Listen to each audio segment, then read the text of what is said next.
which means you probably have to get up and hit a button, Vince, but all right. We are looking at the agenda. It's a full agenda, and at 7:30, we have at least one, if not a few more, members of the Affordable Housing Subcommittee will join us. So we'll work around that time so they don't have to watch us do other stuff. So can I have a motion to approve the agenda, and then we can discuss if needed? I'd like to make a motion to approve the agenda. Second. All right. Second. Any discussion on the agenda itself?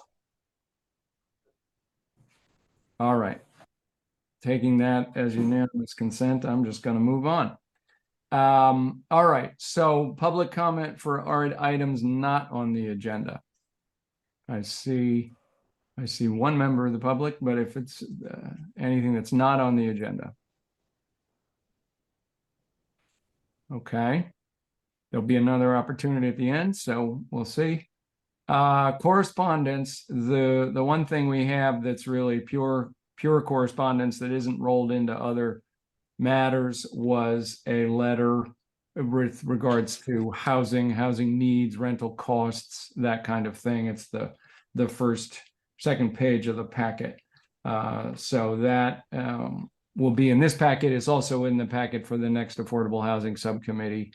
They can use it for as they assess need and have to write up need. We'll talk about that later, but that's the only correspondence we have. So if there's nothing else on correspondence, I'll jump into chair report. And there are a bunch of things here. These are all informational and or asking for volunteers. So listen closely. You don't want to miss your opportunity.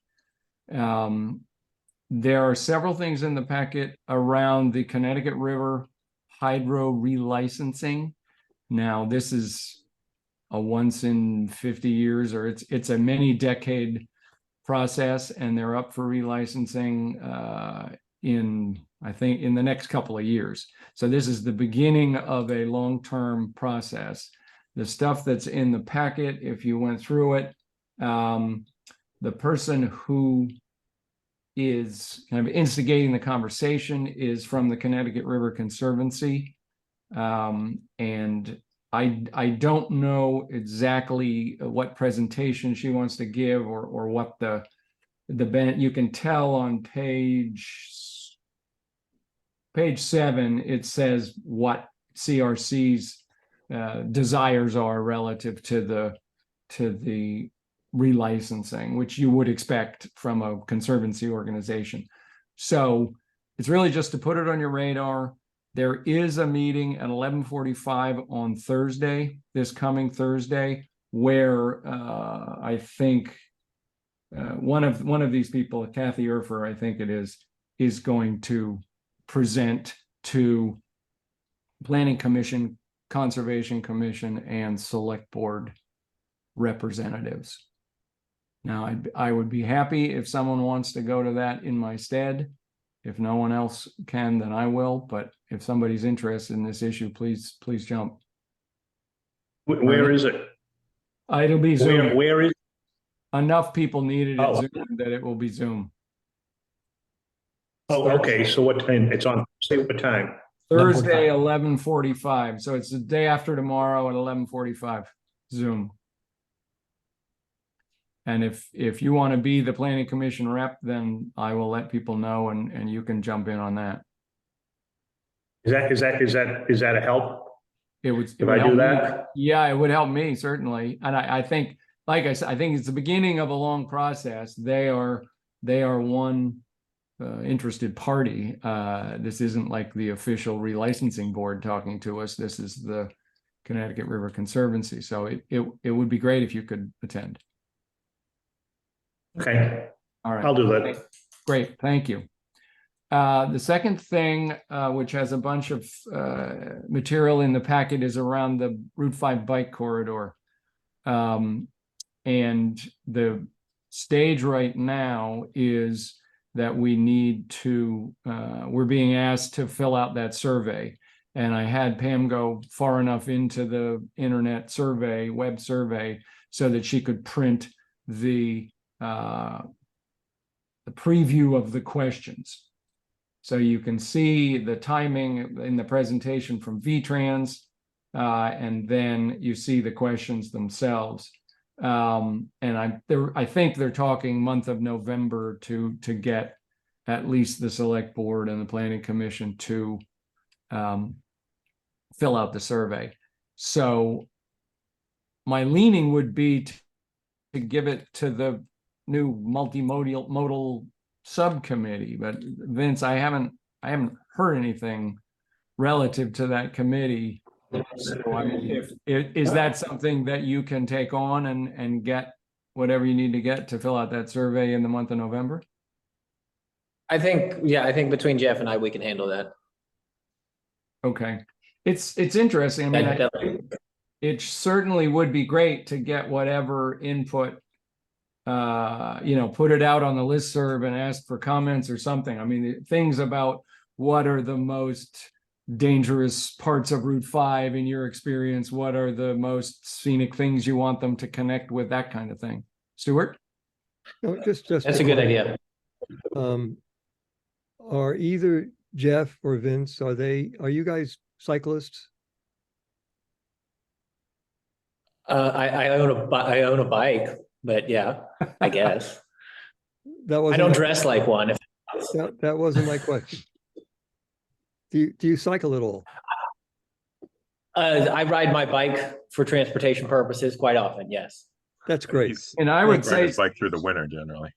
yeah, I mean, Stuart, if you want to, I mean, obviously you have an interest in a whole lot of experience. If it's perfectly fine to go through those questions and feed your answers into the committee. I think we just have that subcommittee be the point for collecting and inputting. And as far as I know, the select board is doing some version of that as well. Yeah, I mean, I do have an interest in, and I would like to see Route 5 improved. And I did make some efforts the last time the Department of Transportation said that they were going to, quote, improve it, and they did the opposite. So to the extent that I might be helpful to try and get some real improvements made, or at least get some expression of what might be an improvement. Yeah, I'd love to contribute to that. So, I mean, I see the Survey Monkey there, and I'm not sure if that's the best way to feed opinions into Well, whatever. no, you don't want to fill out the Survey Monkey. I think so what we're saying is the multimodal subcommittee of the Planning Commission will do the official Planning Commission submittal on Survey Monkey. Okay, sure. But that preview of questions with the watermark preview across it is to help people give input that will fit right into the survey questions. So look at those previews and then say, hey, Vince, here are the things in answer to which factors discourage bicycling on Route 5. Give them your specific thoughts and they can roll it into their answer. So all I see here is the monkey. Is there I'm looking at page 16, 17, 18. Those Okay. 3 pages afterwards are what you will see when they go in to fill out the survey for real. Great, I'll scroll down. Yeah, so just scroll down and then take a look at that offline feed answer. And that's the same thing, Vince, for however else we want to get input. The other question, I guess, to this group would be, do we want to, jump right in and say the Planning Commission supports the idea and then empower the subcommittee to fill out the survey? Or, because we're not going to have another meeting in November, do we want to put our generic support on record? I would say yes, but that's just one person's opinion. No, I'd agree also. Yeah, just for the sake of moving it along and helping it to get So make if you progress. wanna- So, yeah, for sure. So do a motion in a second, and then we can get it into the minutes. You want to make the motion, Bob? Sure. I make a motion that for the bike subcommittee to be empowered to fill out the survey on behalf of the planning commission. And that the planning commission supports the Ah. idea of That's a it, yeah. Route 5 bike corridor. I certainly second that. Thank you. All right. Any discussion of that motion? All those in favor? All right, great. Yeah, so that one, that one's got a shorter time frame, but I think just whatever input you get can get, Vince, and then fill out the survey before the deadline. What's the time frame? It's you have to look in those sort of green font pages beforehand. It's, I think, the month of November is when they're collecting it. VTrans is on the hook to give a report of the results back in January to the legislature. Okay. So they need December to roll it all together, and so I think November is the input survey month. All right. Yeah. Vince? While we're talking about this subcommittee right now, what's the OML protocol for me and Jeff right now? If it's how do I talk to Jeff about this? It's a good question. Well, there's certainly the two of you are a quorum. I would, if you're talking about an agenda of an upcoming meeting, you can share emails. So you could just warn a meeting or talk about an agenda for a meeting. Say, okay, do we have anything else to talk about? I don't know if you want to get the committee together and talk about the general committee things, then you could warn a meeting, have this be on the agenda, and deal with it that way. I mean, maybe that's the point. Plan on towards the end of November having a kickoff subcommittee meeting, and it can just be talk about the charter. You know, you had the invite Peter Orner and Paul Magnanello as an option. Mhm. So anyway, if you plan accordingly, you can probably just warn a meeting for a couple of weeks from now and roll it all together. Okay, sounds good. Okay, Ernie? Yeah, before we move on to the next subject, I can't find the Zoom address or whatever for that meeting, but there is. No, you wouldn't. I'll forward it to you because that was on the side relicensing meeting. Debbie Wade set it up. I'll forward it to you tonight, Ernie. Okay. Yeah. Okay. The next one is and it's actually good progress on documents, making documents available, both kind of content and process. So I talked with Pam and Lily about using the website to make documents available to this group and the wider group as a method, and for documents that are already in the town, they're already town docs, whether they're drafts of zoning bylaws that were edited or maps or regulations or other town regulations, for examples. Those things all are already public documents, so we can put them on the website without needing to go through a packet, for example. So what we've done, and this is really in response to one of the requests, which was for zoning bylaws edits, the most recently available working documents. And so I used those as an example with Pam to say, okay, here are 10 or 15 documents that are zoning bylaws, chapters being edited, things like that from, there's about 5 or 6 from 2017, and then they're about the same from 2021. We used those as examples of the method of using the website. And she also had already on the website that we linked to the working documents from the 2020 town plan work. So there are probably 15 documents on there that are 2019, different things feeding into the town plan. And so I would urge you to, not right now, because it'll distract you, to just go to the website. It's the Planning Commission Department. And then if you scroll to the bottom of that page, it'll say, Lily put in under construction below this point. And there are 5 or 6 entries under that. One of them is work in progress. So if you go to the bottom of the Planning Commission page to work in progress, it will jump you to where there are 4 or 5 links, zoning bylaws, town plan 2019 edits, and explore. And then we'll talk about it at the next meeting, both the method of using the website for this purpose, and then the content of the things you can look at there, and what that brought up on the larger picture of editable documents.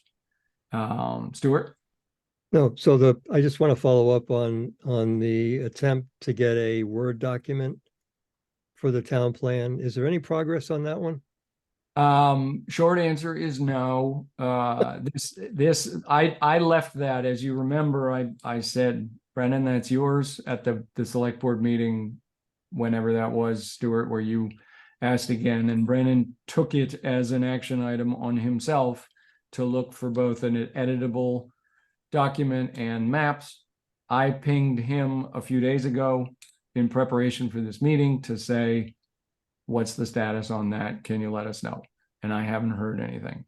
So the documents that you'll find in that work in progress section are to the other half of Jeff's request, which were zoning bylaws, work in progress kind of documents, the most recent ones.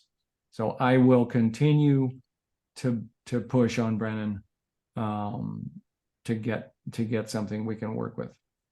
But do take a look at the 2019 town plan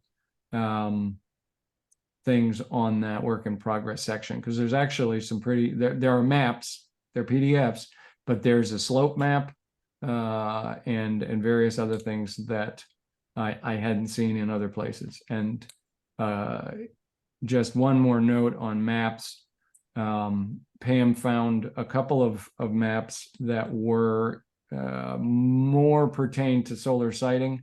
So she sent them to me and I forwarded them to the subcommittee. We will have them in the packet of the solar siting subcommittee. So you'll see those in a couple of days. But one of them is quite a detailed map of solar potential sites, constraints, power lines with parcels and everything. And another one is a ridgeline view shed analysis. And both of these, I believe, were done by the Regional Commission. The view shed one looks at what ridge lines can be seen from where, and actually kind of color codes or shades the ridgeline areas darker if they can be seen by roads, from roads. So you'll see those 2 maps come up in the next couple of days in the packet for the solar committee. Stuart? Yeah, and would you suggest that I also contact the town manager, or shall I just back off and let you carry on? I mean, it wouldn't, if you want to, because you're the one that asked it in the select board meeting, and he responded to you saying, yes, he would do that, then I think it's legitimate for you to ping it, to say, okay, as we discussed in the recent select board meeting, this ball is in your court. let us know. So I think if it's done in that way, I have no trouble with you doing that as well. Great. I just don't want to jump in Yeah, and be good. an irritant rather than Oh, constructive. I think it's just it's a simple question. He took on the action item, so it's his to work on it. Great. Okay, another one, and this is definitely just an FYI. If you noticed in the select board packet, I think from last meeting, they have at the very end, there was a bunch of kind of town government structures. Here are these committees, and here are the members on the committees, and kind of their charters. And that is Marcia's project to get what she's calling a select board handbook, which is just that kind of a definition of town governance and who's on what and what are their charters and so forth. And so I think it's commendable. It would be great to have kind of a roadmap of everything in an organized way. The one thing I would, so we should just keep our eye on it. The one thing I would flag specifically is the issue of who has authority to appoint people to subcommittees. It was flagged somewhere in that, and this is all draft stuff that, I think the select board thinks about getting to at 11:30 at night and then decides they're done and they bump it. But it says something to the effect of, is the select board the only ones empowered to add people to a subcommittee of a group?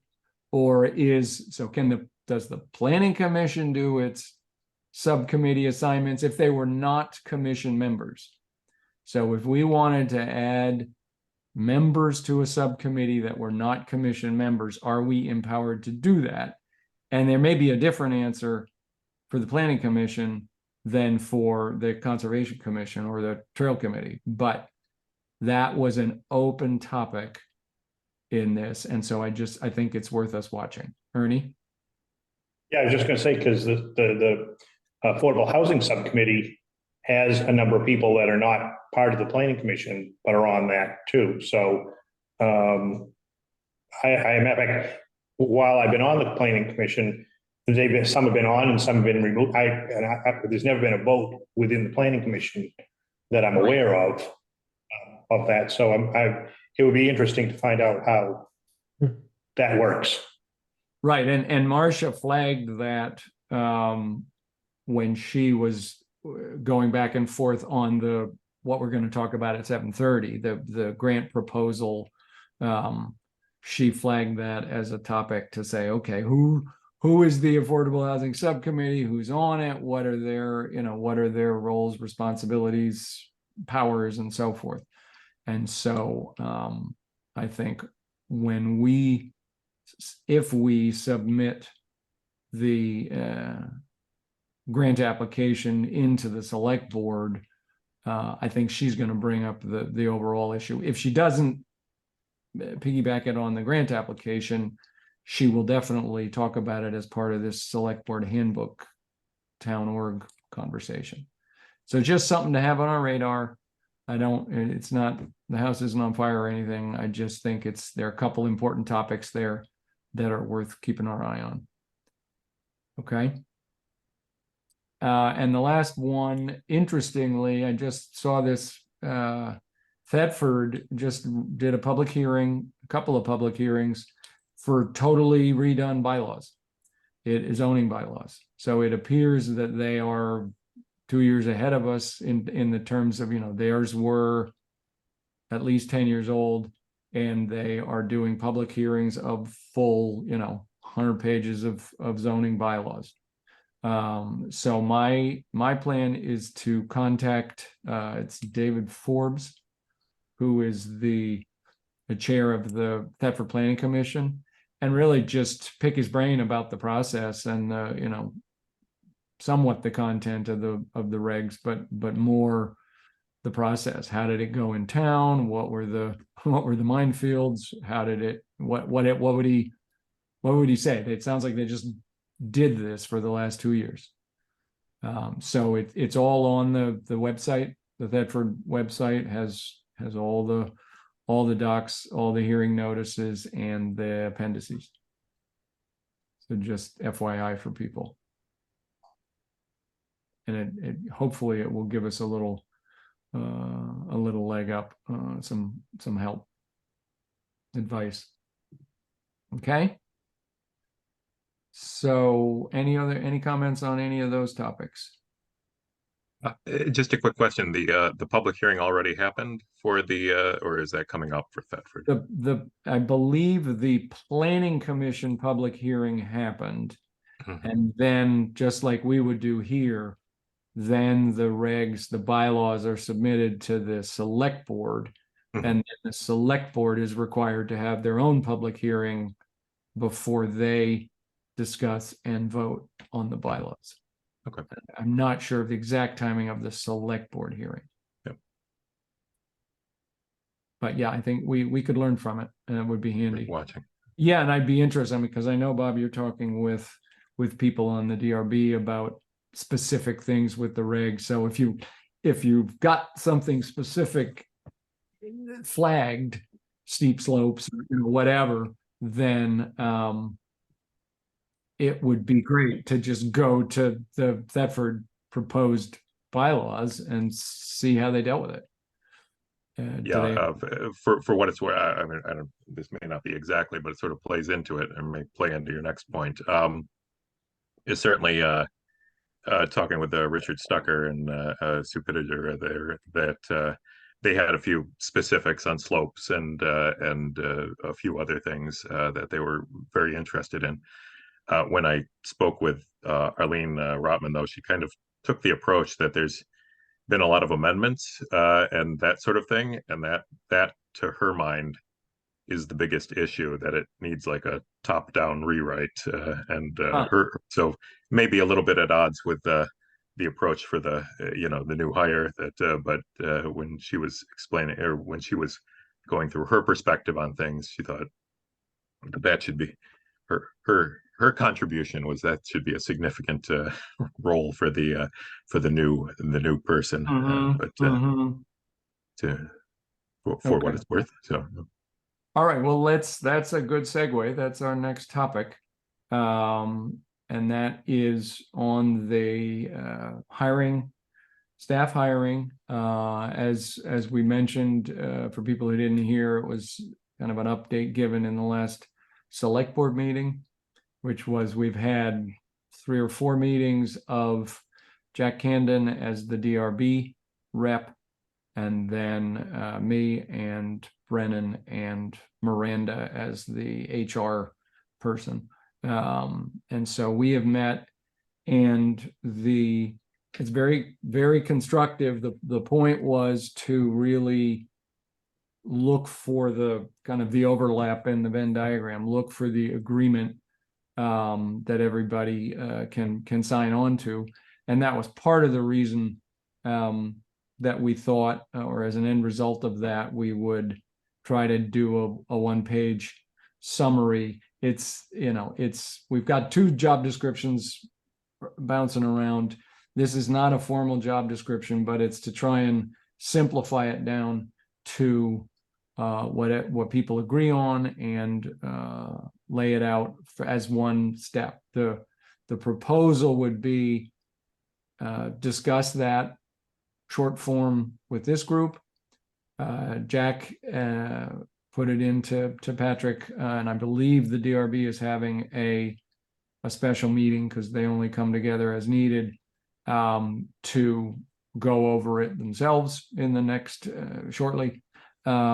And then if there's general agreement and support, then the next step would be to revive advertising, kick in candidate search. There is at least 1 or 2, actually I think there are 3 candidates that have bubbled up and gone back down and bubbled back up that are worth recontacting when we wake this up. So we would advertise and get some candidates, with the assumption that the planning commission would then be involved again in candidate selection. So that we would, that small group would do maybe the first culling if we were lucky enough to have enough candidates to cull. But then we would certainly not submit anything or narrow it down to a single person without the planning commission being involved in reviewing candidates. So with that, I would open it up based on that single page has been in the packet. Stuart, and then Ernie. I have a comment on one paragraph, the one that reads, look, personal characteristics and attributes. Mhm. Dynamic and collaborative leader who will, in conjunction with the town's many diverse groups of boards, officials, and residents, help craft and guide Norwich's long-term vision.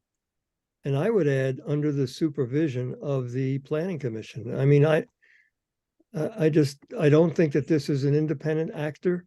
I think that the real responsibility lies with the planning commission. So I would like to see that phrase added. Mm-hmm.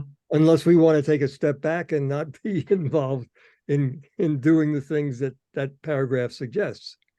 No, I think, and just to be clear, and we didn't, there's wordsmithing and then there's intent, and clearly the intent of the group that was talking about this was that this is a staff position. This is a dedicated planning and zoning staff position. That's all they do. But they don't make policy decisions. The planning commission, the DRB to the degree, but the DRB isn't making policy. So the planning commission and then the select board as a legislative body are directing and crafting and making those decisions. So that was agreed upon, but the wording may not show the emphasis well enough. So that I don't think we'd get disagreement to that, Stuart. Good, thank you. Ernie? So before I say what I was going to say, I have to completely agree with Stuart. I would have to say that has to be put in there very clearly and succinctly, so it can't be debated.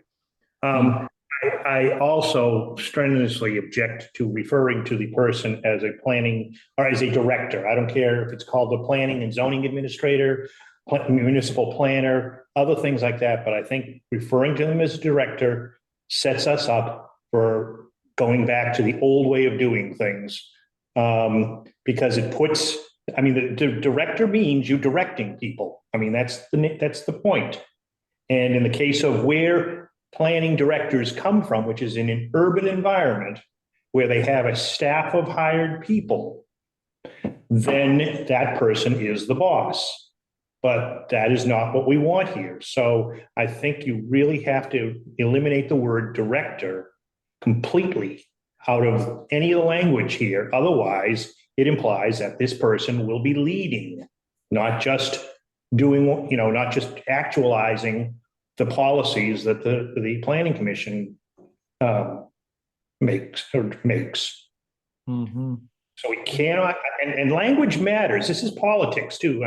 We're not, this is not just there is politics underneath all of this, and we can't ignore that.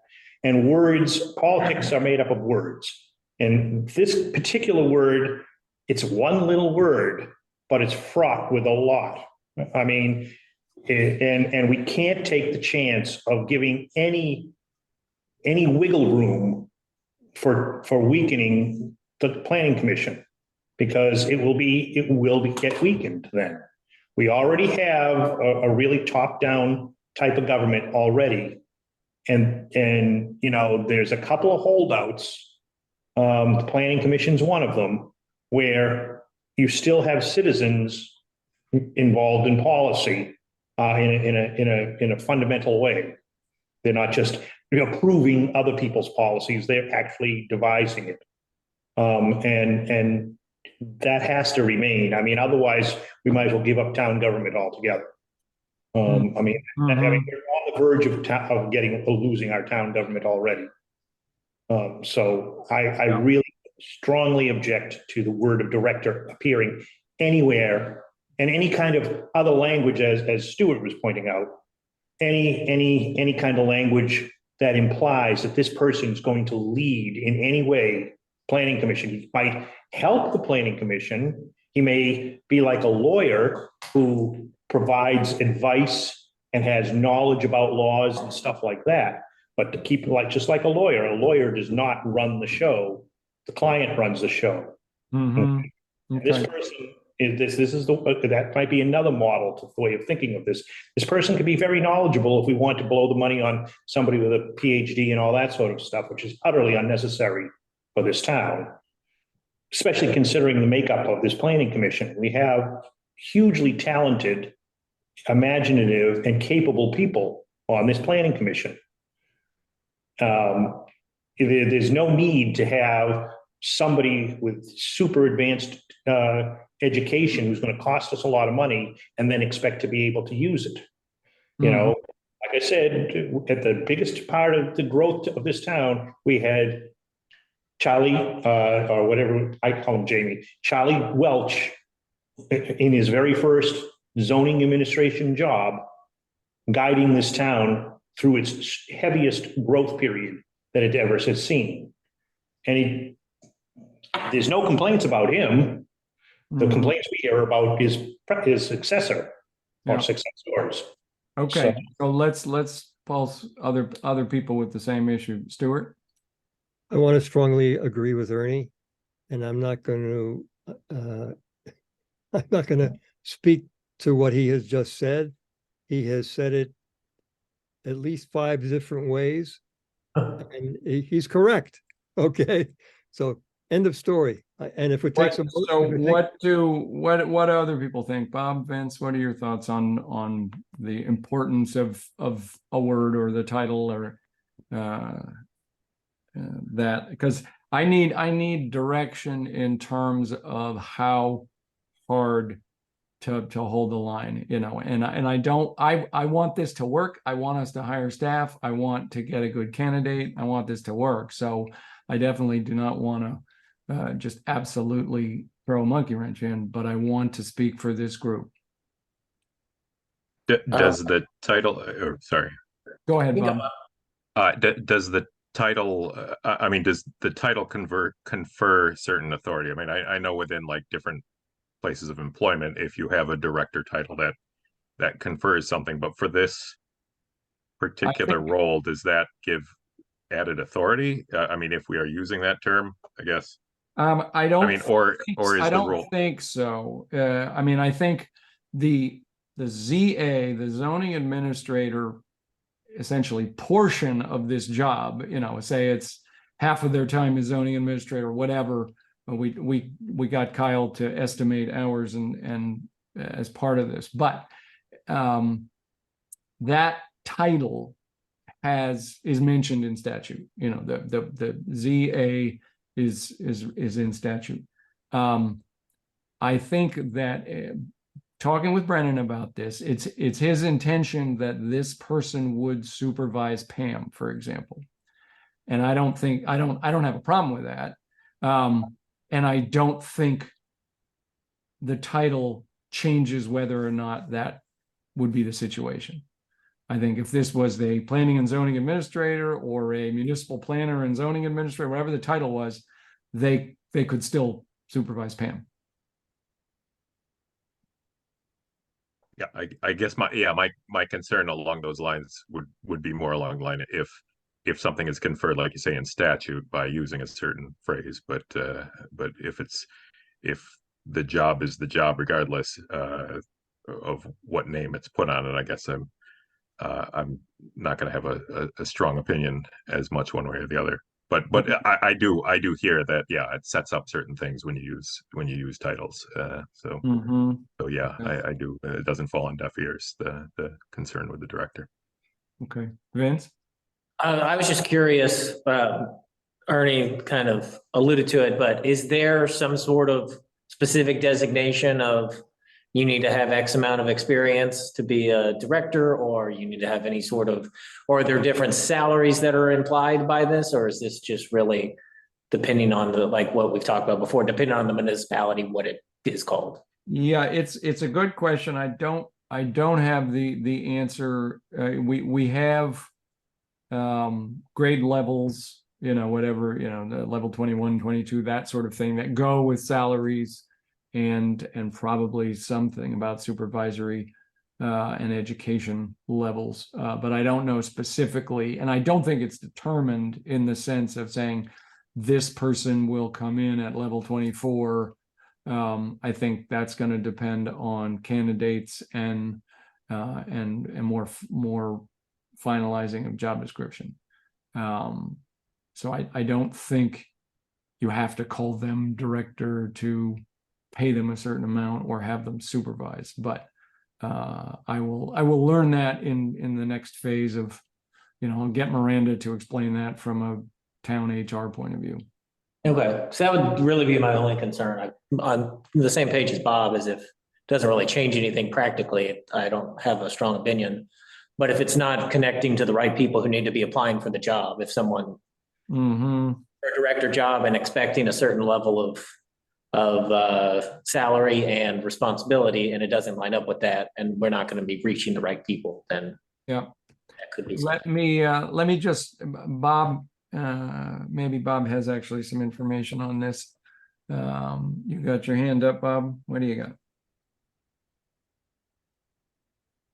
I remember a discussion that Jeff Goodrich participated in earlier in the year that mentioned that the title of planning director did in fact have some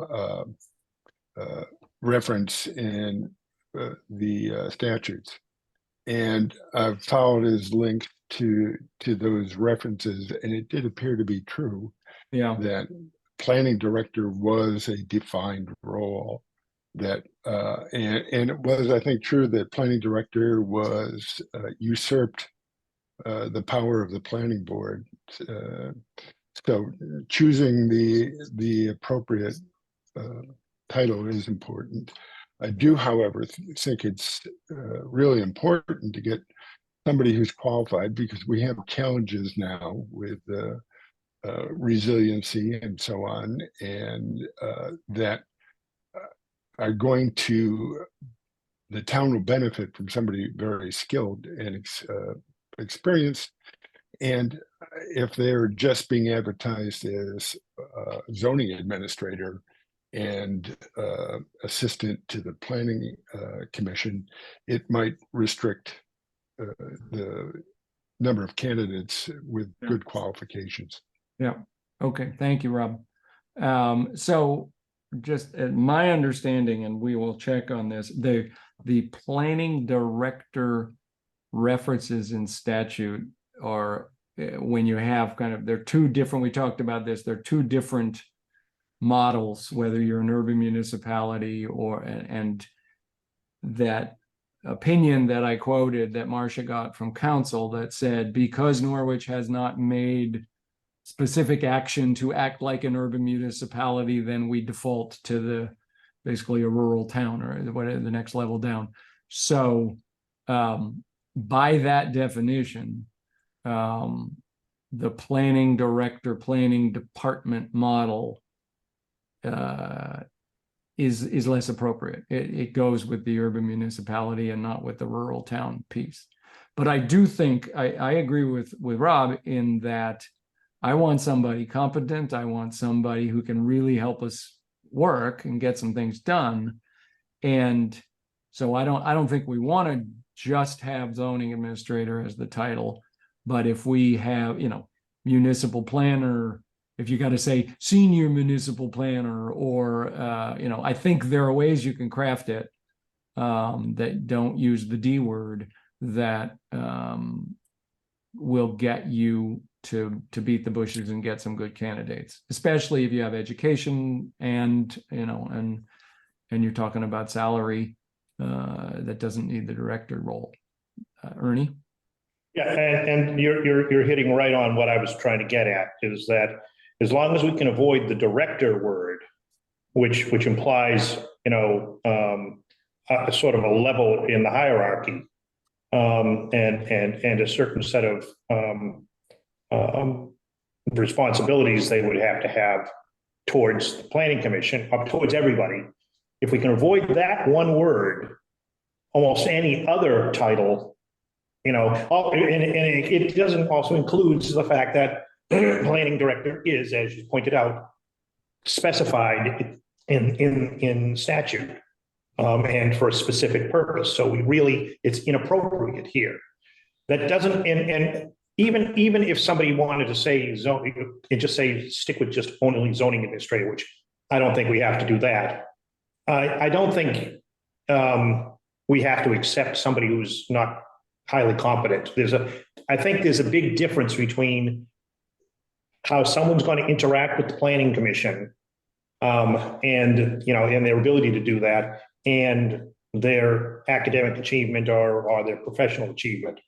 But I think calling a municipal planner, just as long as the director word is not involved, I think we avoid the political problem that I am talking about, or that I'm afraid of. Okay, I think I understand that. I think I understand the sensitivity and the desire of the group, and I can bring that into the subcommittee, the hiring group. Are there any other topics that came up with people from that one-page job summary? Just to be clear, it is a given that this person in the HR reporting structure reports to the town manager. That's our form of government. That's unavoidable. But Brennan is clear that this is, and Jack Candon phrased it well. He's like, well, that's not even a question. They have to report to the town manager, but they report to the town manager with 100% of their duties devoted to zoning and planning. And so that's I don't have any trouble with that. Obviously, it's unavoidable in a sense. Bob? I guess just a quick question. I haven't interacted with Kyle. I don't know, but everyone seems very, very happy with the work he's done. I don't know his background and his experience. Would someone like that, which most people seem happy with, would he be disqualified by the requirements? I guess the requirements aren't exactly. Yeah, it's a good. I don't think. Well, the short answer is I've heard more than one person say they'd hire Kyle for this in a heartbeat. Yeah, not trying to drag it. But that's not an option. If Kyle 2 came along and some other one.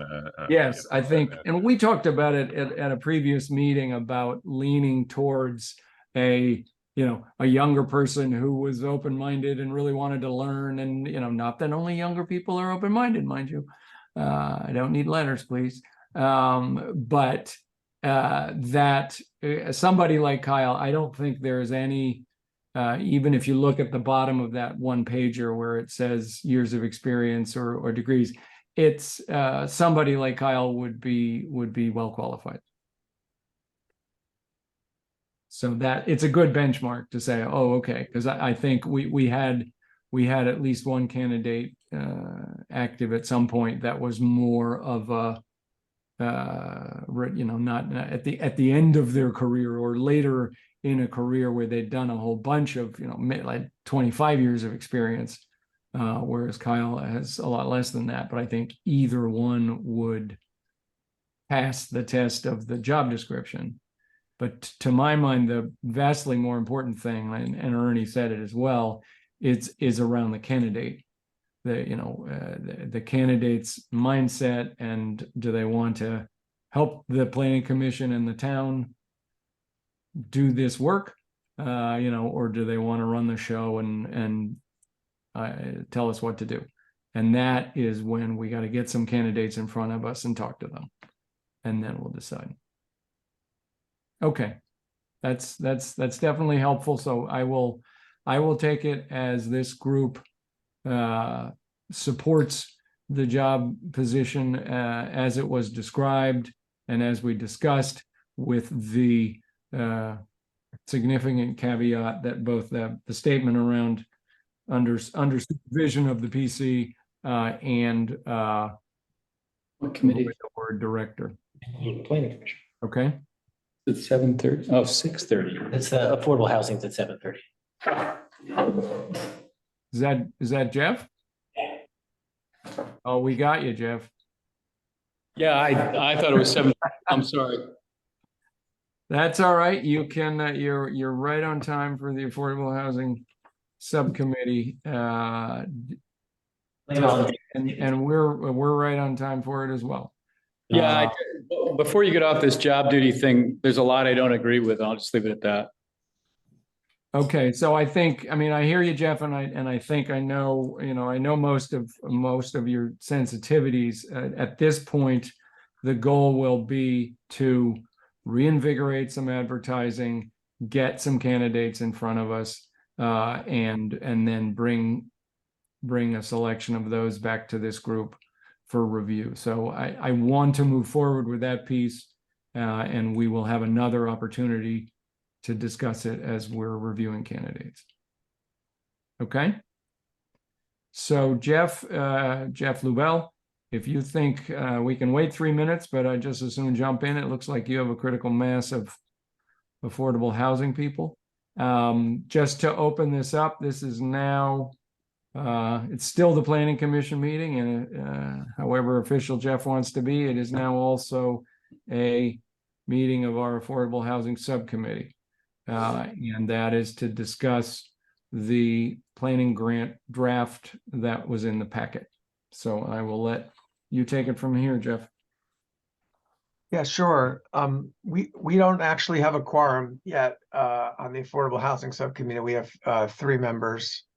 We need one more. So maybe when we get to the 7:30 mark, we'll be joined by another. But I'm happy to kind of just get started if that's okay, because you guys are ready. Oh, I think, yeah, you're still piggybacking on this meeting, so that's fine. Yeah, whether we have a quorum or not, you have a quorum and you can act. So let me just frame.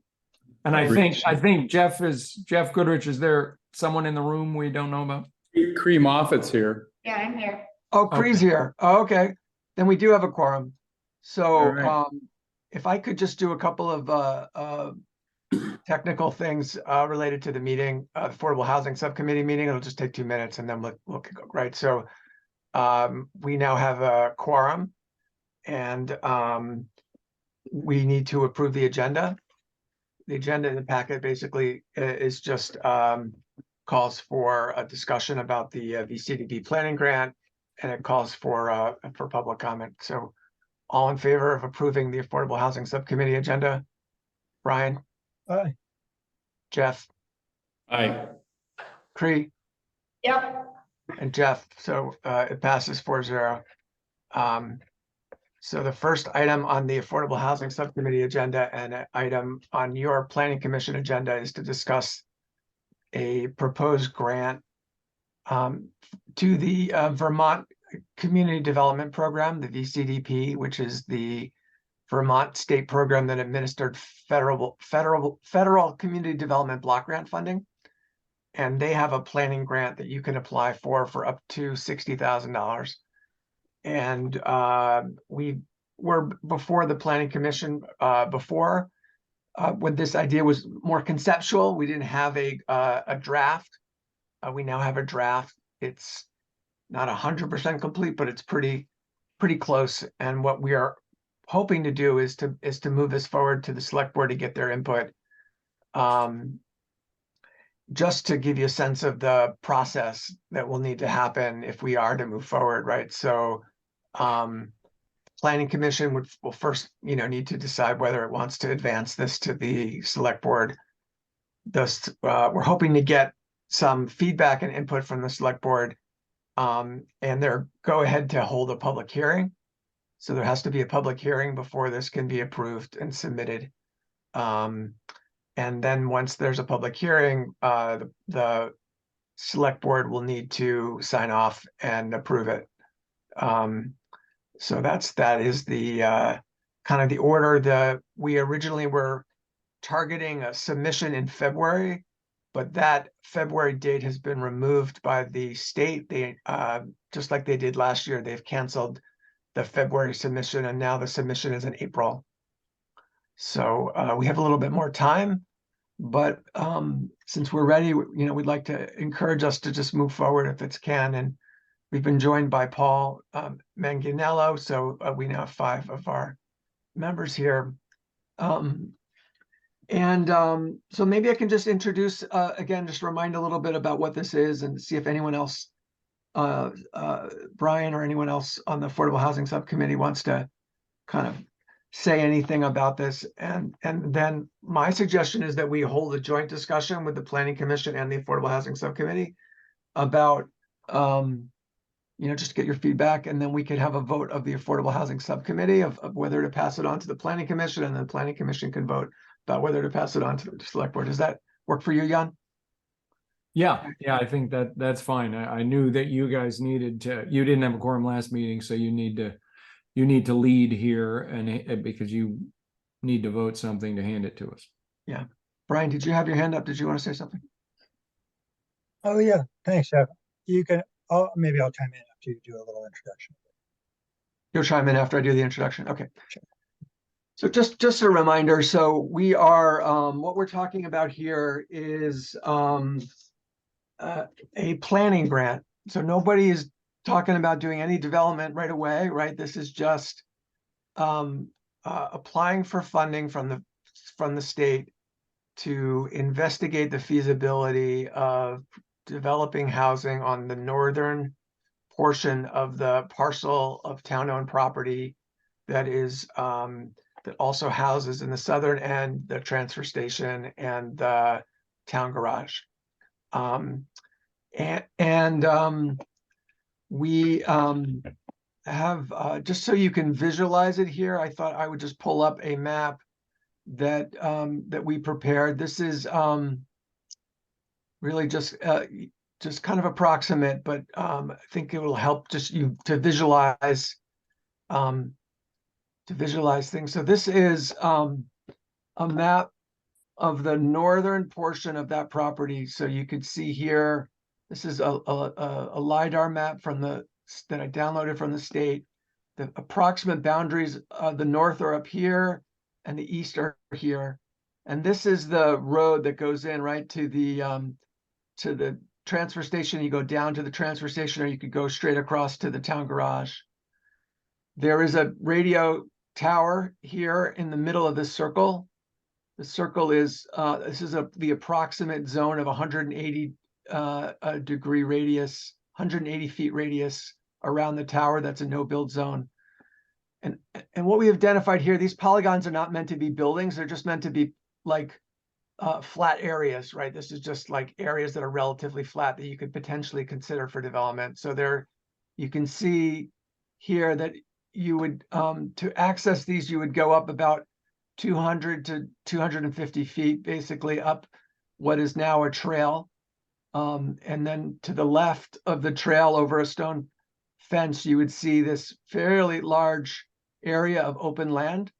Not open land, flat land. It's forested. And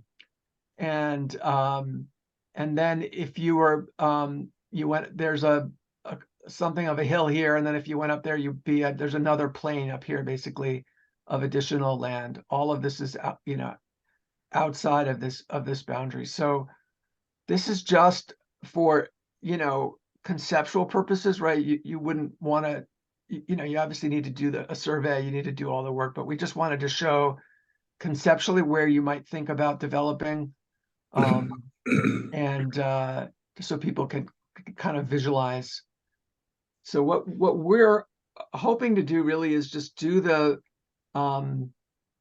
is just an investigation, right? We don't know whether it's going to be, we don't know whether the site's going to have adequate water, it's going to have adequate wastewater. We don't know whether it's going to, whether any of these planes are really as developable as we hope and think, right? That's why you do the study, right? But what we do know is it's town-owned land. There is, it's not being used for another purpose. It's removed from the transfer station. When you're up there, you don't see the transfer station. you don't see the town garage. So it's physically separated. And if it were found to be suitable, the town could decide, for example, to provide that land at low or no cost for development, and that could be, one way to make that development more feasible. But that's a step removed. That would be something that would come later. Right now, it's just the conceptual phase, and what we are hoping to do is just get your agreement to move this forward to the select board so we can, move forward closer to the finish line, this application that will help us just get more information about the site. Brian, you had your hand up. You want to add something? Yeah, I think that's fantastic, Jeff.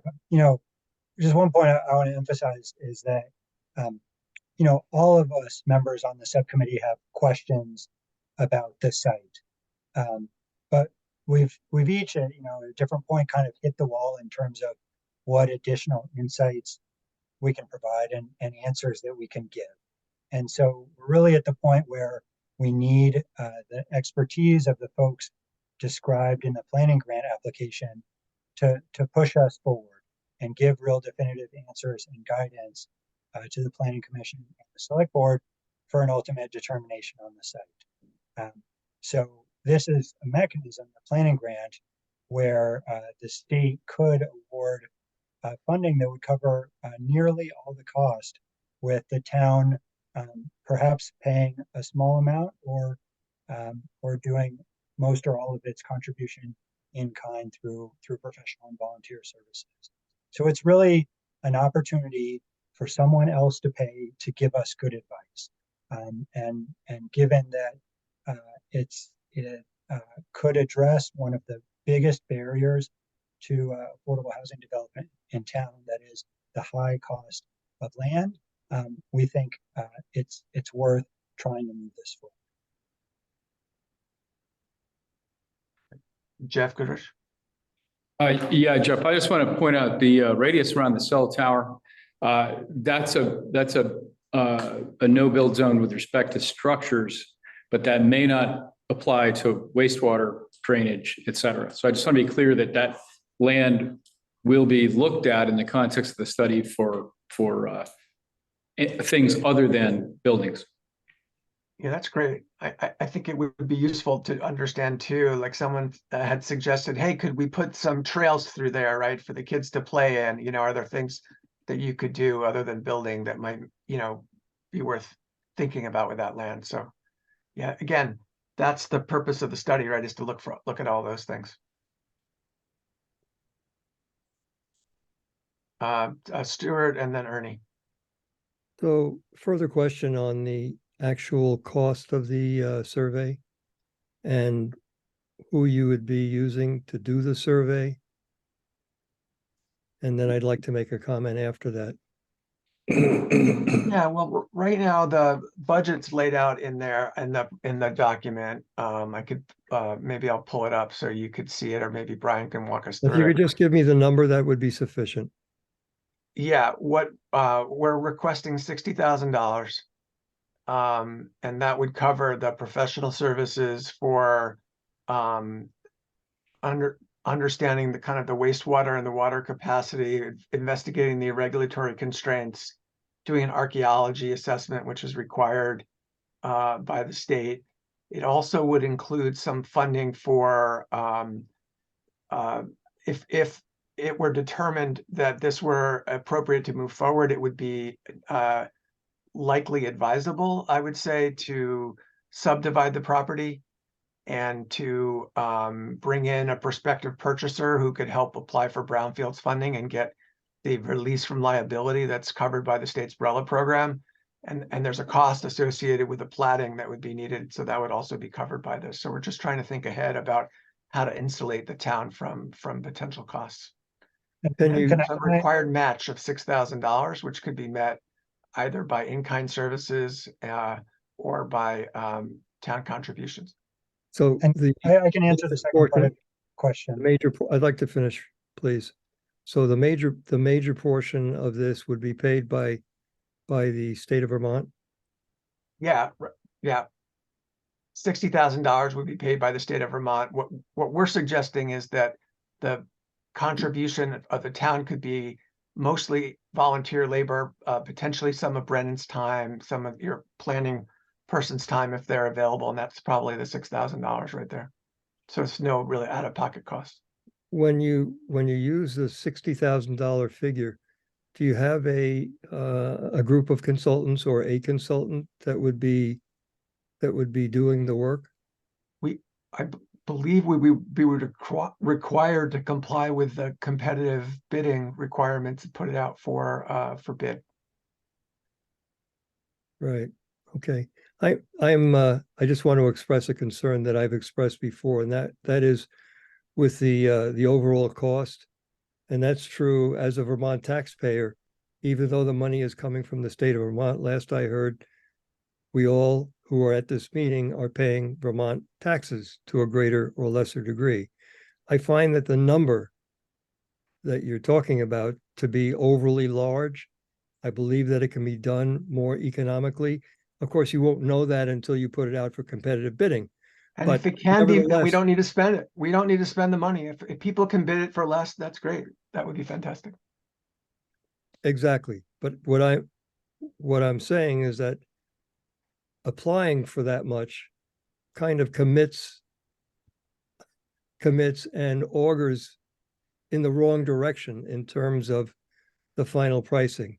I mean, when bidders see that you've got a $60,000 grant, they're going to want to go for the $60,000 grant, even though it's competitive. So I question the amount based on the development that I've done, and it's been quite a lot. And I think that it can be done more economically. And I think that the money that's being asked for should be, and I don't question the potential for the site. I don't question the fact that there could and should be affordable housing.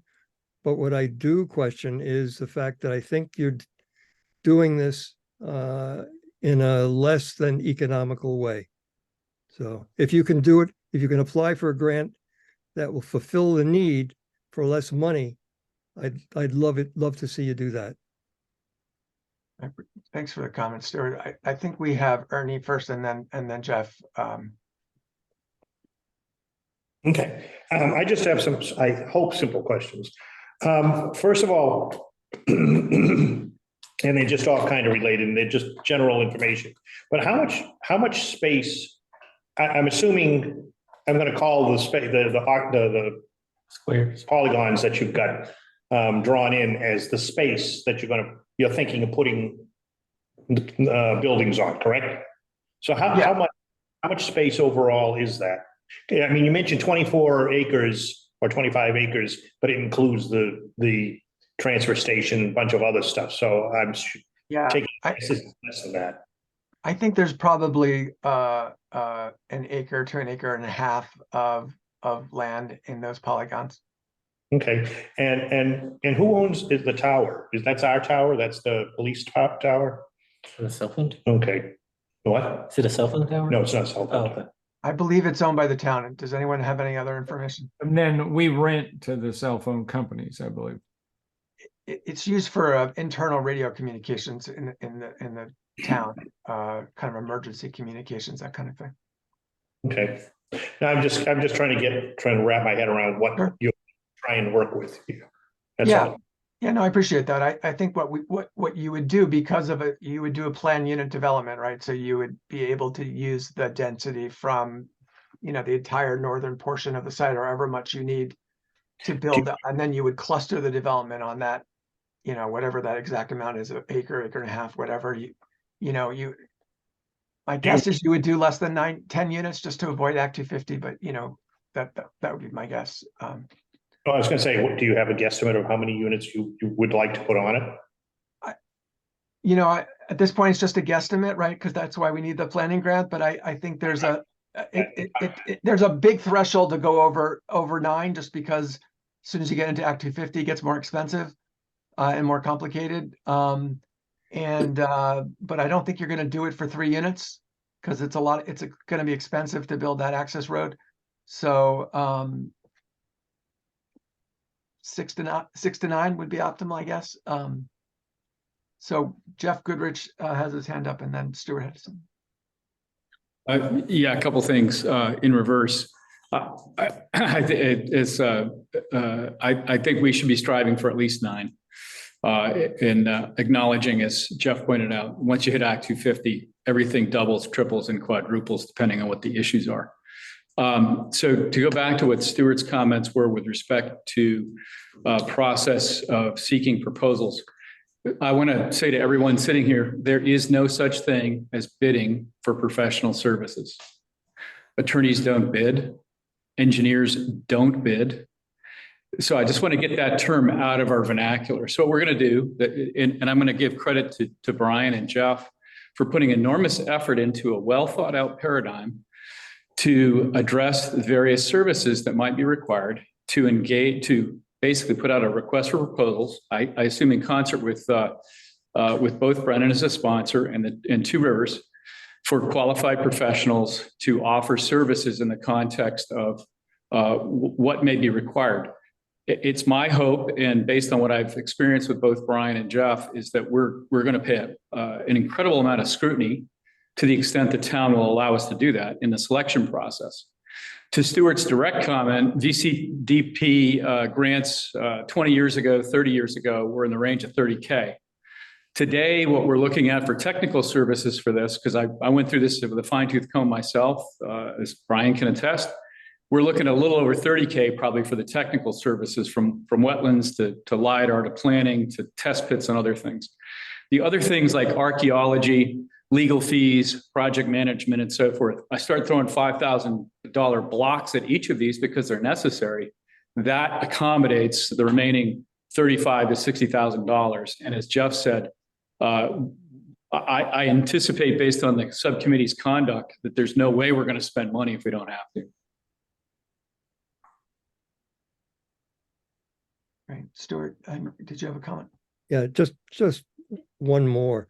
So you're aware that some time ago I formed Norwich Affordable Housing Inc., a nonprofit. We had 25 people on the advisory board, and we had the potential to do 8 units. It unfortunately took Twin Pines Housing, our partner, supposed partner in this. It took them 6 months or more to do the septic testing.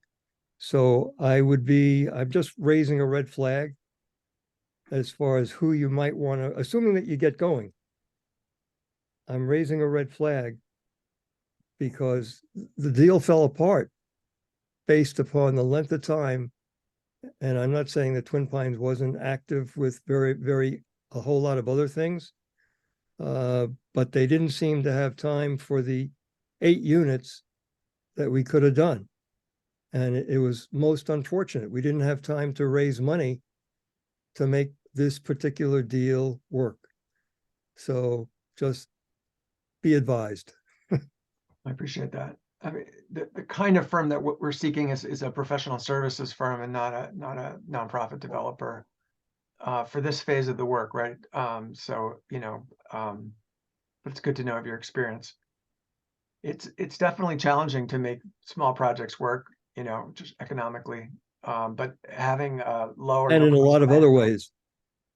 Yeah, low and no cost land really helps, though. That's a big. It's not only economics; it's everything else as well. And you're no stranger to it, so you know it from perhaps a different perspective than I do. But yeah, for sure. Anyhow, just a red flag. I think thanks for sharing your experience. Appreciate that. Any other comments on the draft? Anyone have any concerns with what they read?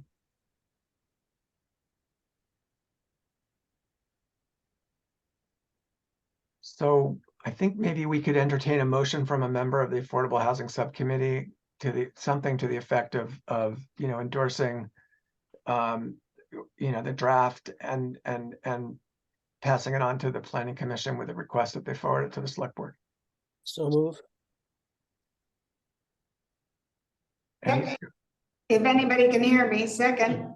Okay, Can I, Jeff, in discussion, can I propose an amendment?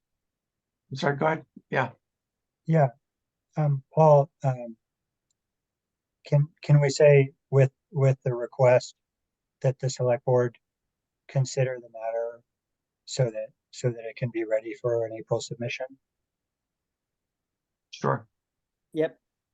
Paul, is that acceptable? Yeah, yeah. And Cree, is that acceptable? Absolutely.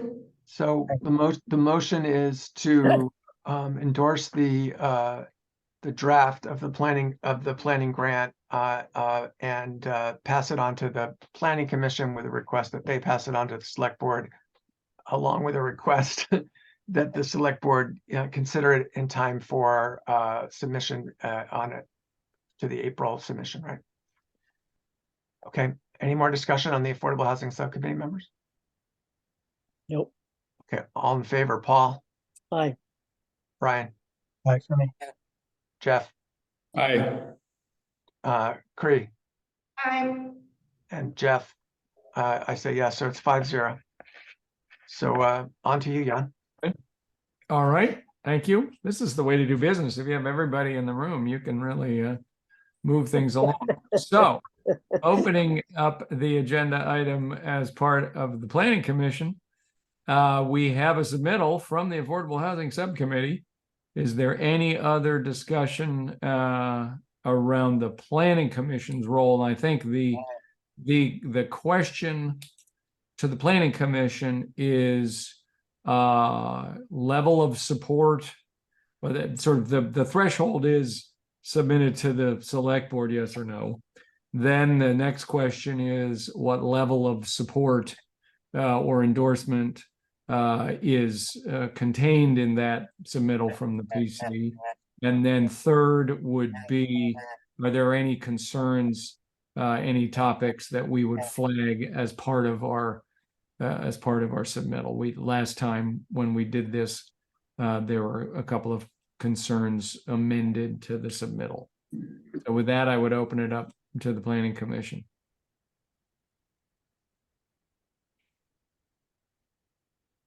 And I would entertain a motion if someone wants to get us started with that. Stuart has his hand raised. I don't know if you can see. Yeah, Stuart? Yeah, I mean, I'd like to express the concern that I had before, and that is with the amount that is being proposed. I think that is a reasonable concern. And I'd also like to express my support at the same time for the proposal, but with that concern. Okay. Jeff Goodrich? Yeah, so I appreciate Stuart's concerns about cost management. And I guess, Jan, whether it's the staff description or some other thing, we have people with skills and knowledge to oversee and engage the selection paradigm for this. So to the extent members of the Affordable Housing Subcommittee and the Planning Commission are able to participate in an engagement paradigm and a selection paradigm, I'm absolutely going to support this process. If we're going to defer to the select board and staff to do something autonomously from us, then I got to say, I don't want to go down this road again. Affordable, Jeff, or somebody, affordable housing? Jeff, how does that, sorry, Jeff, how does that translate? I'm not sure I understand.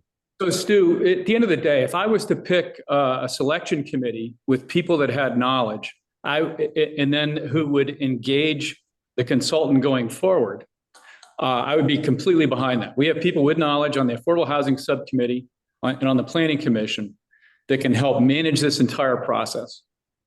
If we're going to abdicate that role or entrust our current staff and or select board to do that, I don't have any confidence in how this is going to get managed based on past experience.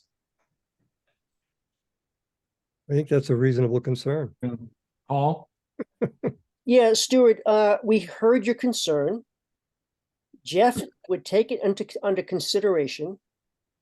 I think it would be more concerning that he didn't have an extra buffer to cover the cost of the study. Now, he's told you that he is going to consider the cost. So we've taken your concern into consideration, and he'll consider the cost. Thank you. Mm-hmm. I'd like to make a motion. Okay, go ahead with the motion, Stuart. I'd like to make a motion that we pass this along to the select board with our support and expressing at the same time the concern about the cost. We have a I'll second. second discussion because I have a comment. All right, seconded by Jeff, and then let's have discussion. Yeah, I'd like to see us also say, I'd like to pair it with what the Affordable Housing Subcommittee said with respect to the motion, but also forward the notion that the Affordable Housing Subcommittee and the Planning Commission would like to be involved in both the engagement process and the overall management paradigm going forward in consideration to costs and other appropriate, management. I would take that as a friendly amendment to what I said. So there were two there. You piggybacked on the subcommittees. Let's get it ready for April addendum, as well as the involvement of the subcommittee and the Planning Commission in engagement, selection, management activities. Okay, so Stuart, you all right with that? Vince, do you have it? Yeah, I'd like to hear the wordsmithing. I think I'm in agreement, but I'd like to actually hear the wordsmithing. Yeah, figure out, so we need to have the planning commission will recommend, are we endorsing it again? Or are we submitting it? We're submitting with our support. It was what the word I heard, which is actually stronger than we did last time. So we're submitting with our support and then adding to the select board with the asking the select board to move expeditiously so that it is ready for April submittal, and that we ask that the Affordable Housing Subcommittee and Planning Commission be involved in engagement, selection, and management of the project. Does that sound good, Jeff? Sounds good to me. And And- expressing the cost. Can we throw cost in there too? And continue efforts to minimize the cost or something, sensitivity to the cost. Involved in the, because Jeff said it in a way. Mhm.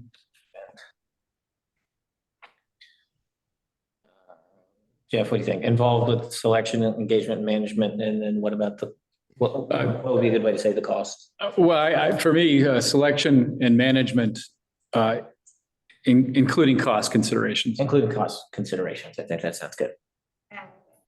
Yeah. It's okay with me. Since Okay, I made the motion. Any other conversation from the Planning Commission or public comment from anyone else on that motion? All right, I'll call the question. Thanks for your Brian. support. Thanks for your support. All right, Brian. They haven't voted yet. All right, let's call the question. Jeff Goodrich. Ernie, Aye. Vince, Aye. Stuart, Aye. Bob, Aye. then I'm a yes. So that's unanimous. Thank you. Thank you for coming. We will get that submitted into Marcia's inbox. And then we'll follow it up as the agenda, as it shows on the agenda, because I think Marcia has topics that she'll piggyback on this relative to town approval of land transfer, and like I said, she was asking questions about Affordable Housing Subcommittee memberships and charters and so forth. So I think this may expand before it contracts, but we have some time work through that. So thank you all. I just want to say thank you to the planning commission. I mean, we've all worked really hard on this. We think it's, yes, there's still questions, but this is the way to get the answers. So appreciate the support, and we do appreciate the guidance about costs. We'll do our best to make sure that we don't spend any more than is absolutely necessary to get this done. Thank you. All right. And I will also just say we have to close out our meeting here. So is there any public comment? Hearing none, is there a motion to adjourn the Affordable Housing Subcommittee? So move. Second. Screen move, Jeff seconded, all in favor? Aye. Aye. All right. Thanks, everyone. Thank you. You bet. Thank you. Have a good night. All right, you too. Thank you to the planning commission, all of us. All right. You're welcome. Okay. That was, but as I said, and actually I didn't bring it up in that discussion, but I mentioned it at the end. Marcia expressed a concern as we were going back. I was going back and forth with her and Jeff Lubell about this submittal, and her concern or her desire was that since the gifting or substantially reduced cost of the land is somehow assumed or important to the project, and such an action would take a townwide vote to happen, to be empowered to do that, then she was getting which needed to come first was her question. She was proposing that before we even discuss this application, there be a townwide vote whether or not the town would be willing to give the land to the project, to which both Jeff and I said that seems a little bit in the wrong order, in the sense that if you waited until March, had a town vote, the townspeople would be confused because it would seem premature and you would miss the April deadlines. And so I chose to go forward with this on the agenda as we just did. But I think that most likely, and I told Marcia before, I said, Marcia, I'm putting this on the agenda. We're going to talk about it. You can open up whatever you want to when it gets on select board agenda. So that discussion in some form will most likely come up as it's discussed at the select board. Jeff? Yeah, quick comment, Jan. Working on a number of public projects over the years. I can't think of one where there isn't preliminary analysis or investigation to determine viability. Everything from project scope to cost before you get to the public for a public vote. So I agree with you that we should probably keep the horse in front of the cart on this one. Yeah, that's where we got to, and I think we have time, so we can ride it through a couple different conversations at the select board and still make it. Okay, so the next thing on the agenda is the submittal, as happens every year. We got asked to give a submittal of the planning commission activities for the town report in March. They told me the deadline was November 1st. I told them I wasn't going to do this without a planning commission meeting, which I remember reviewing some minutes from last year, and I was pretty sure that I would have support for that idea. And so I simply said, you ain't getting it until after the 7th. And to which Miranda responded, oh, that's fine. So that was not so urgent. I mean, I think they do this for everybody from Advanced Transit to Windsor County Partners and everything. So they try to make it sound definitive, but clearly for somebody like the Planning Commission, I also snuck in a few more than 250 words, but so I would open it up. I tried to be positive, but realistic, and say what I thought was going on. But obviously, it's a draft for anybody's comment. Ernie? Yeah, the only thing I have is, it's as usual, a nitpick. Is that the select board, the way you phrase it, is the select board, our town's legislative body, et cetera. We're a legislative body too. We create legislation as well. We create policy, we create laws. That's the legislative body. So that's what we do. Regulations are laws. But I mean, I hear you, but I thought the whole point was we propose it to our legislative body and they agree with what we. They're like the Senate. We're the House of Representatives and they're the Senate. You could think of it that way. The point is that they're kind of quasi-executive too. I mean, they certainly were executive prior to the town manager. So all the boards are kind of quasi everything, you know. But the point is that I'm not going to say you have to change it, but the point is that we got to start realizing we're legislative as well. That's why that's sort of the grounding of why I'm so persnickety about having people directing us or things like that. We're the House of Representatives, technically, if you want to look at it like that. We come up with the basic ideas and stuff like that, and then the select board approves, because they do not actually deal with the substance of what we do. They'll just chew on the edges maybe, but we have to do all the heavy lifting. As long as we do a better job than the House of Representatives at the federal level, then I'll accept the analogy. That was not where I wanted to go. I really didn't want to go there. All right, Jeff. Yeah, I have some comments. Nothing compared to my my job description comments, but so I think I'll just read through this, hit a few things, and to the extent I can then give my edits to Vince, fine. In the first, I'm glad to give it to you. In the first paragraph, Planning Commission is seven-member volunteer group appointed by the Select Board and responsible for. The word here to me was suggesting both the town plan and regulations. At the end of the day, it's the Select Board that creates it by virtue of yes or no. They go up or down. The legislative process by law is we can suggest, we cannot create. So anyway, I'm going to skip over that. Town plan regulations, I was going to say regulation updates. That's part of what we do to guide development. Town plan is the overall guide, and I just had a little which that thing. Anyway, I'm going to skip to the end of that paragraph, move on to the next one. Our work, it says, requires incorporating the desires of Norwich residents. It actually doesn't. I think our work should consider the desires of Norwich residents.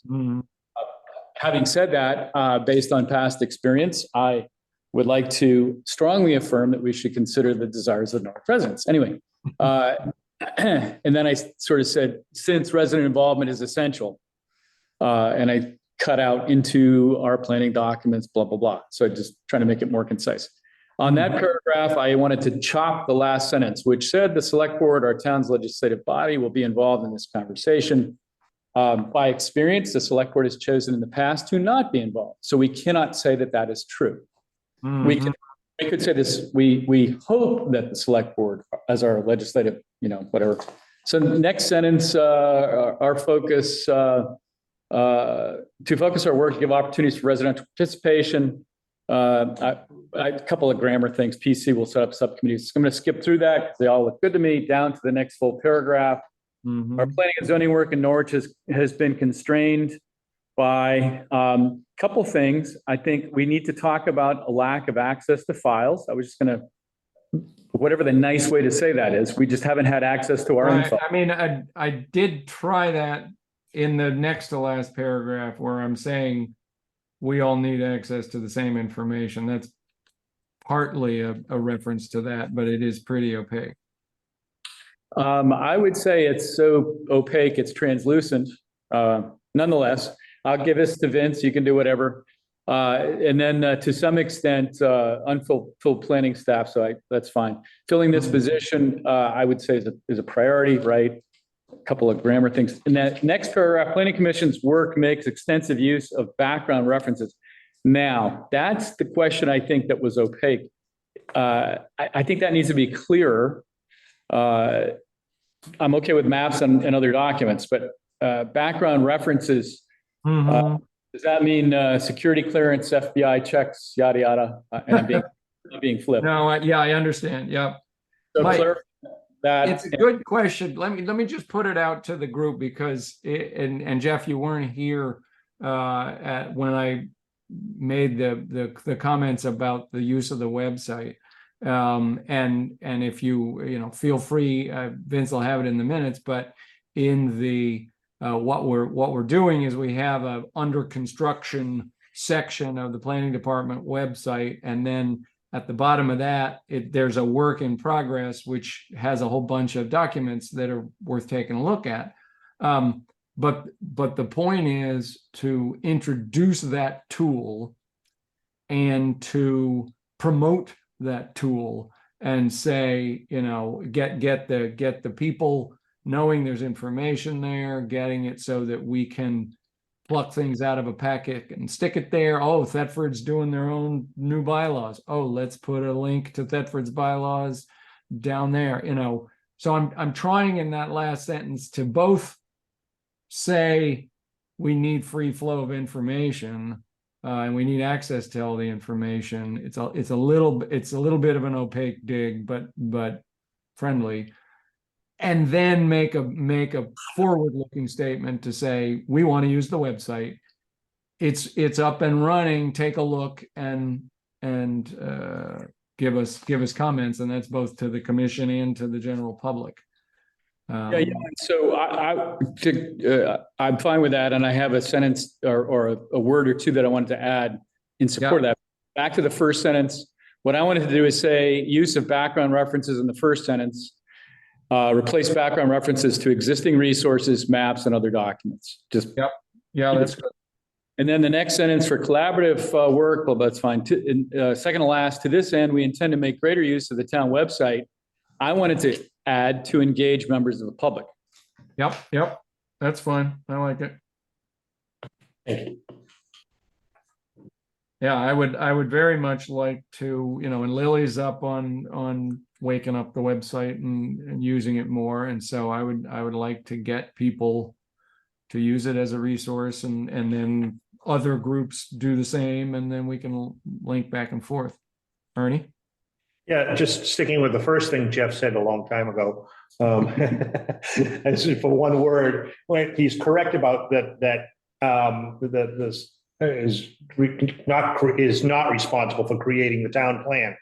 They actually review the town plan and approve the town plan.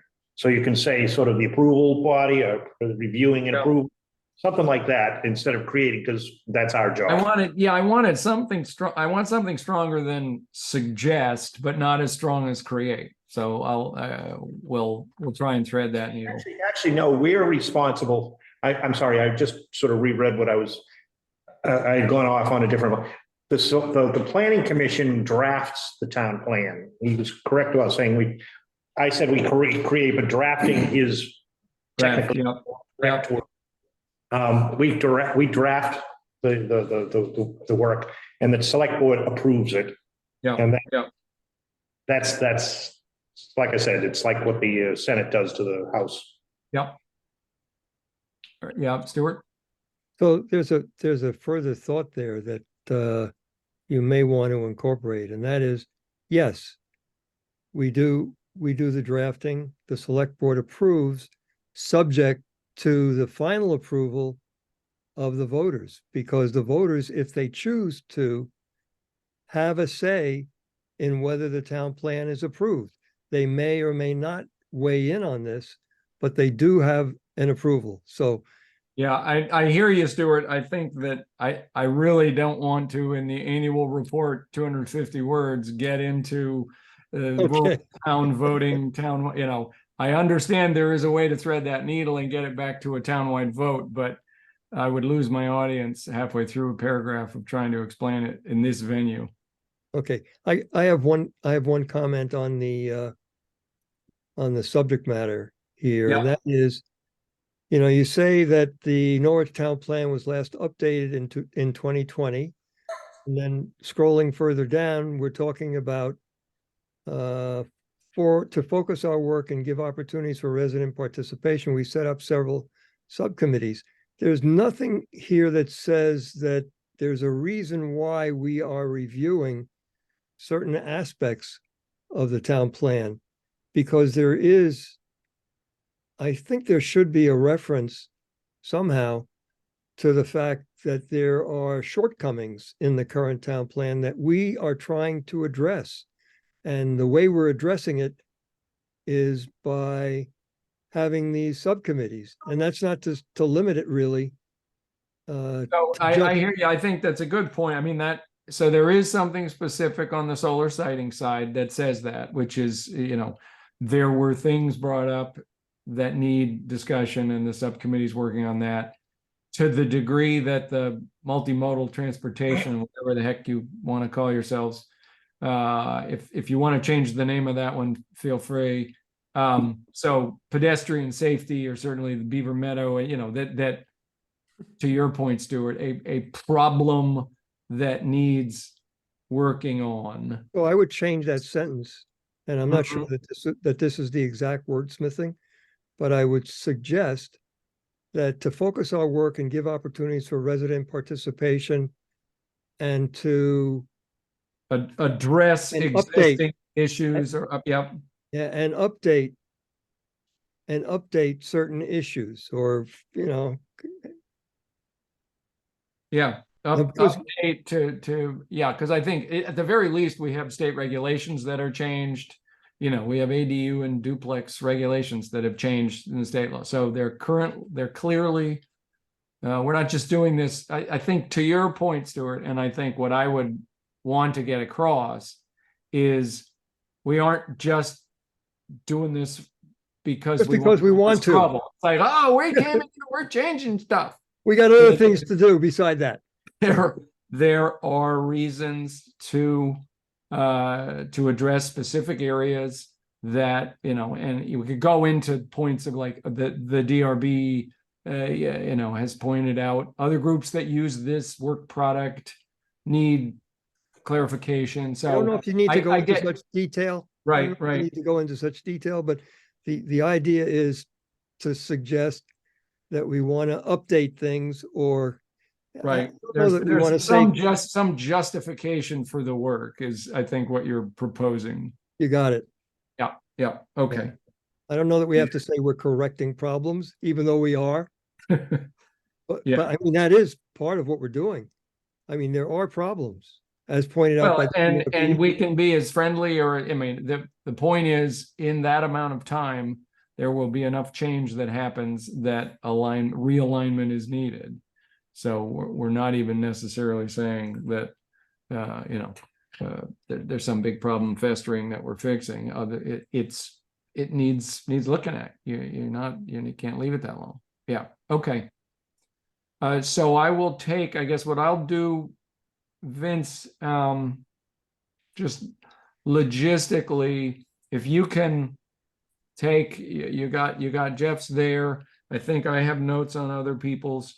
Vince, if you want to just send me any edits that you've collected, I will, and then you can reference in your minutes that I will be creating a draft from those comments. And so if this group can empower me, given the comments that have been made and the edits that Vince has, to submit an edited version of this into the town report, then we don't have to do anything else on that, and I'll take it from there.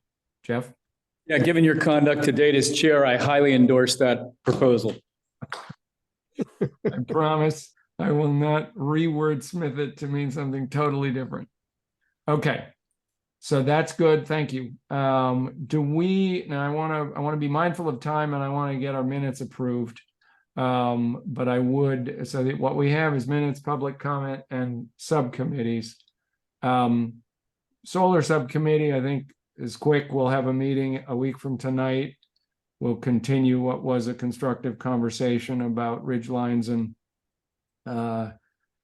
scenic.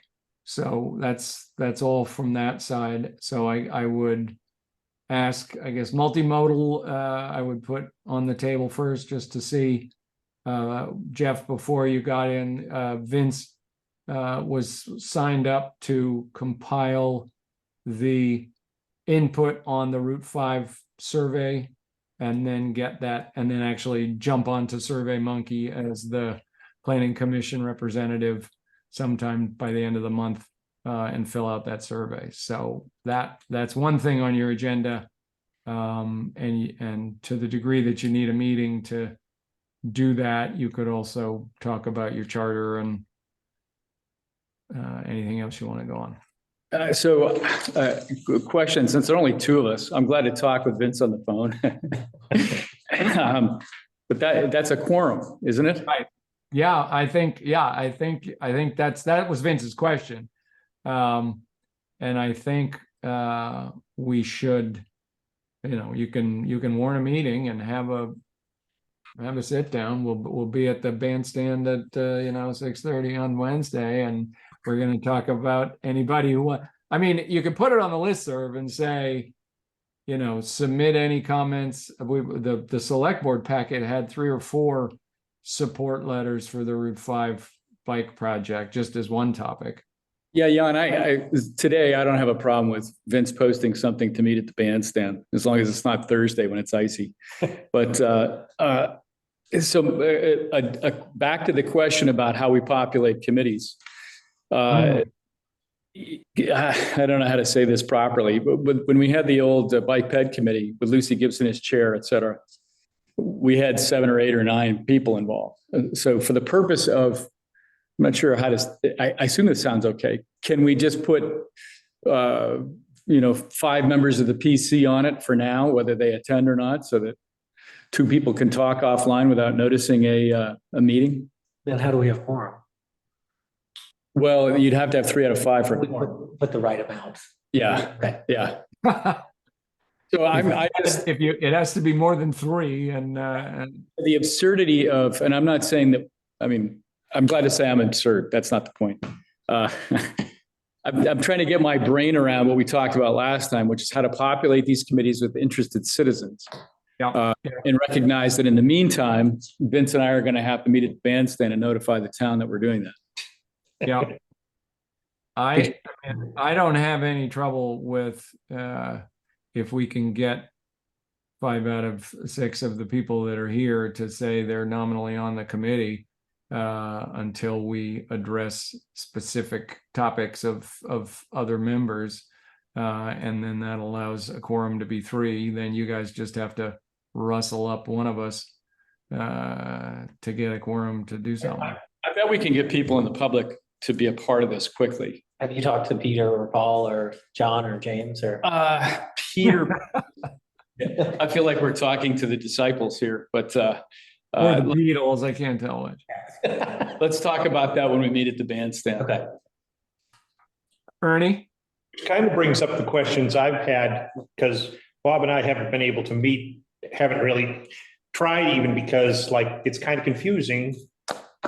Do we have a meeting, which is 2 of us and so on? And the other thing is do we have to have it can we have it over King Arthur over a cup of coffee or something like that? Is there any reason, as long as we say where it's going to be? At noon. On Tuesday. Yeah, the time and place. Yeah. Because I think it's strictly or something like that. I'm just, especially when there's only really small numbers of people, this is a really nasty room to be in. When there's not many people. And it's booked, and you don't want to have to worry about booking it. So, I think we need to tread carefully because we want to follow the rules, but the bare minimum of the rules are pretty straightforward. You just have to, and these would be special meetings. We don't have regular meeting times for subcommittees. So that's special meetings, 24 hours. Where are you going to meet? and it's easier on Zoom. I mean, I can host a Zoom meeting, or I can schedule one, or Pam can schedule one, but just if you're just meeting in person, then I don't think there's any limitations on where that is, as long as conceivable, 2 or 3 people who might show up will fit. Then I think I would rather do it as, yeah, we're going to warn it. And here's where it's going to be, and set the expectation that some of these are going to be informal. If we want to get resident participation, we have to be able to enable some informal stuff while still being legal. Well, the other thing is, there's several people that I have spoken to that aren't on the commission, the planning commission or anything like that, about the land use, and I've said, these might be, you should pay attention at the very least. And if we really should actually come to the land use subcommittee meeting at the very least, which is informal. I haven't gotten any takers, but on the other hand, like I said, we haven't actually pulled anything together yet, because I don't know about Bob, but I'm kind of like, I don't understand how we do a meeting with 2 people really, other than let's go have a cup of coffee with, then you got to give 24 hours now, that sort of stuff just gets kind of. The other option is to, pull until a committee has sort of critical mass of topics and charter and clarity, to keep it within the fold of the full PC, so that we can put land use. So I think land use, that's appropriate. It's the absolute core of the mission of the commission, so to speak, and is 2 people, and needs a discussion. I guess I would propose having we wouldn't call it this, but rather than having the next meeting of the land use subcommittee, I would propose that we put land use subcommittee charter, or whatever you want to call it, on the next agenda for the full planning commission. Gets you over that hurdle, and then we can clarify and get something that can stand on its own. So I think that would be my proposal for that one. I think the multimodal transport one is a little bit, no offense, but a little bit more peripheral, and a little bit, it lends towards more informality than land use of the planning commission. So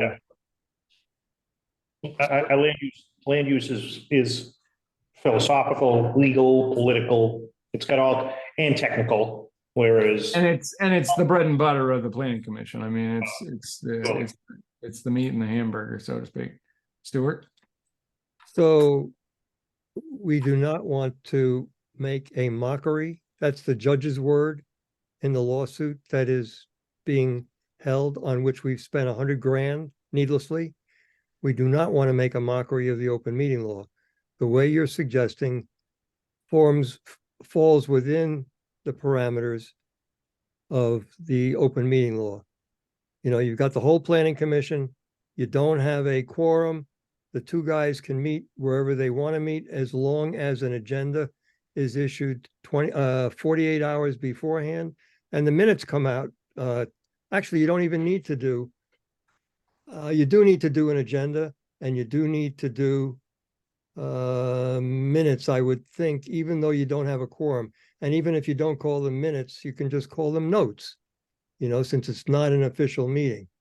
But it's important that we do our best, our very best, to observe the open meeting law, so that we don't make a mockery of it the way our town has chosen to do, according to the judge in the lower court. Mm-hmm. Agreed. So just to take it one at a time, can we agree to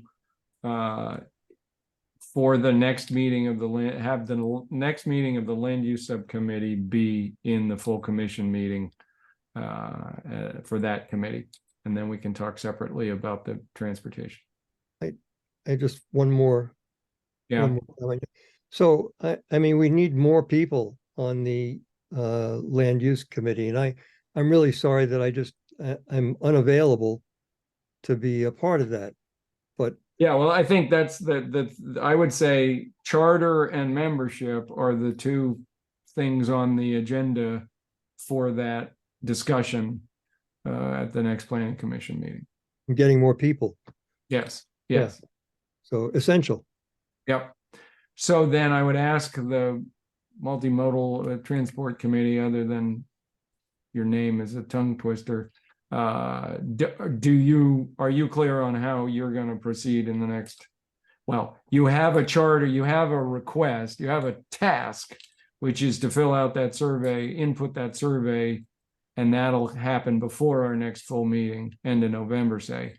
So do you have a method going forward?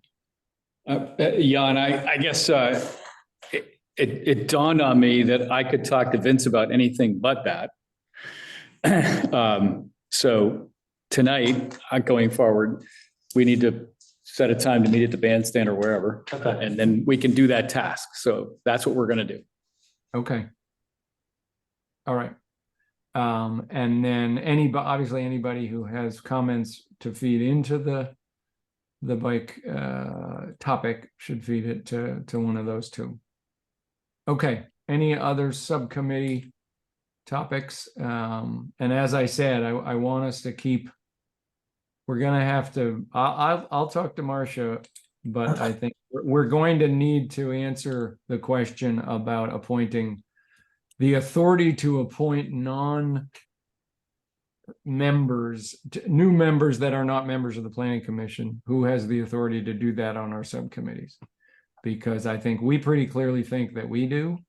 And I certainly heard the question put on the table by Marcia as she was doing her little select board handbook discussion. Jeff? Yeah, so having been involved in this since about 1990, by way of example, the select board had its own bike pedestrian committee, and then it disbanded the bike pedestrian committee. So the planning commission appointed its own bike pedestrian committee, which then was disbanded. So the select board really has no say whatsoever in any committees that we may or may not appoint. The select board may appoint any subcommittee it chooses, duplicates or replicates what we do. So I would say, sitting here politely, I have no idea what the question's about.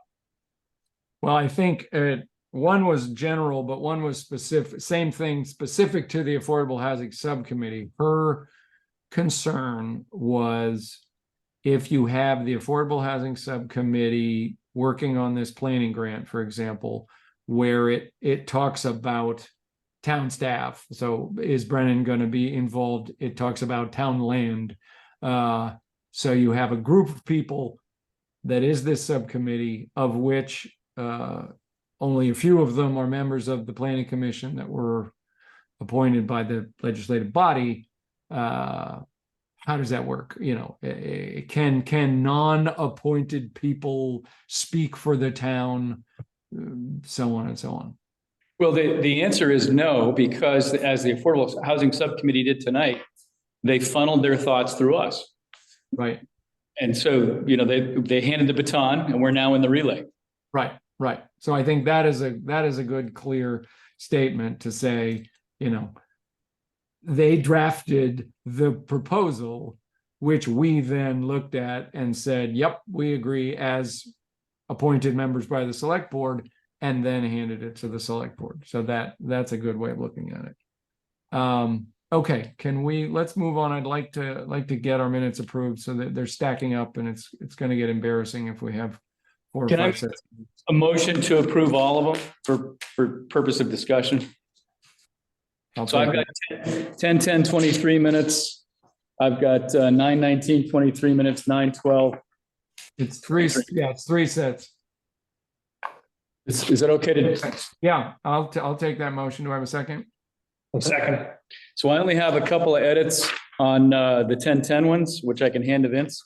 On item 5, first bullet, near the bottom, it's the top bullet. All opinions and information are. Yeah, I got that one.